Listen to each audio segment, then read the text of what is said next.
кәсіпкер Батыр Көшербаев құрылтайшы болып табылатын бүгінгі таңдағы Бексұлтан Қуанышбекұлы басшы болып отырған осы мекеме 2022 жылы мына сәулет құрылыс басқармасынан осыған АПЗ алған, яғни сәулет жоспарлау тапсырмасын алған. Соған орай жұмысты 2023 жылы жалғастырған, эскиздік жобасын ұсынған, құрылысты сол жерде бастаған. 2023 жылы бастаған.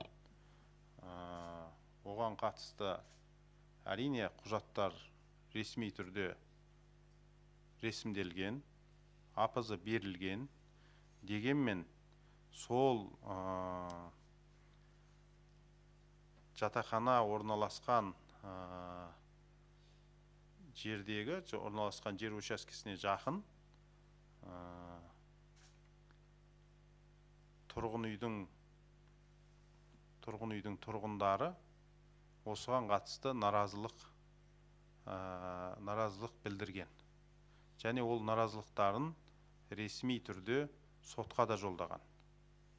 Сот барысында сол тұрғын үйдің иелері 2 рет жеңілген. Осы сотта жеңілгеннен кейін әкімшілікке жүгінген. Осыған қатысты қала әкімі сол жерге өзі барған, тұрғын иелеріменен кездескен. Ол кісілер, айта кетейін, бұл кісілер бүгінгі таңда міне келіп отыр, осы жерде біздің брифингімізге қатысуда. Сонымен мынау кәсіпкердің қолында соттың шешімі болғаннан кейін, сот заңды деп тауып отырғаннан кейін, қала әкімі сол жерде тұрғындардың қатысуымен және кәсіпкердің қатысуымен жиын өткізген. Жиын барысында тұрғындардың наразылығын ескере отырып, қала әкімінің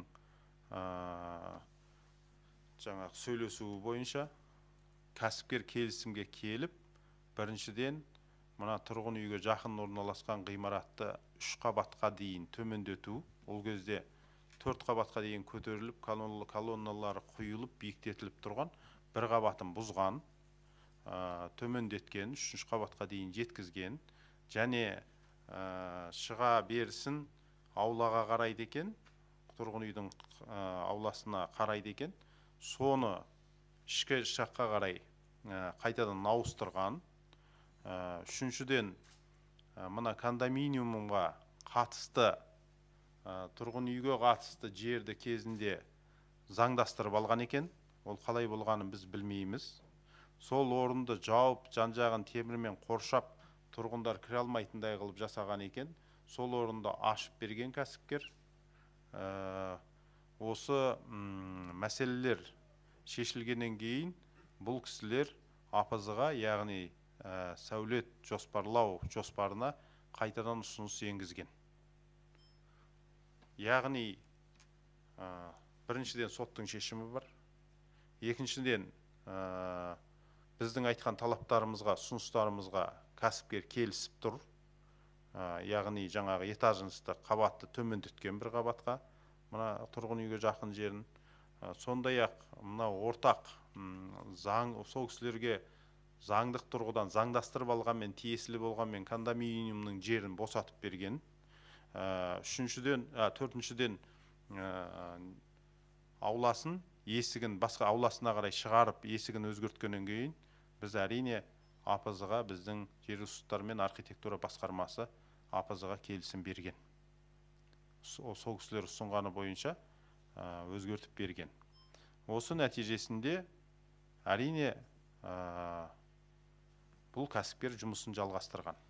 Бірақ тура сол кезеңде тұрғындар, мынау құрылыс істері жөніндегі комитет бар бізде. Бұл комитет бізде мына құрылыс саласындағы саясатты қалыптастыратын орталық мемлекеттік орган болып табылады.